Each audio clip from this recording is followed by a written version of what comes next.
হ্যাঁ, দেখা যাক ইয়টটা বাঁচে কিনা। কিছু কি বলতে চাও? তোমার টুপিটা পড়তে চাই। কি? যদি তোমার ইয়টটা বেঁচে যায় তাহলে এই টুপিটা দিয়ে দেবো। ঠিক আছে।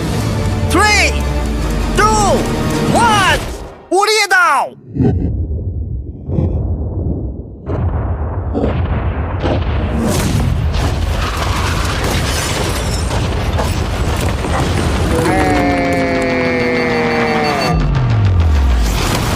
Oh my God!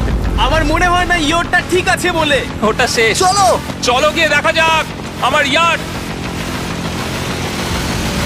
ঠিক আছে মনে হচ্ছে। হ্যাঁ, এটা তো এখনো ভাসছে। আমরা করে দেখিয়েছি। শুধু ম্যাট্রেসগুলোই পুড়ে গেছে। ঠিক বলেছো। আমি কি বলবো বুঝতেই পারছি না। যে কোনো ভাবেই হোক এই ম্যাট্রেসগুলো বিশাল বিস্ফোরণের হাত থেকে ইয়টটাকে বাঁচিয়ে দিয়েছে। এখন আমাদের সামনে আছে ফেজ 3। এই অ্যাটাকটার 3টে লেভেল আছে। আমরা 1 মিলিয়ন ফায়ারওয়ার্ক তোমার ইয়টের দিকে ছুড়বো। পরের লেভেল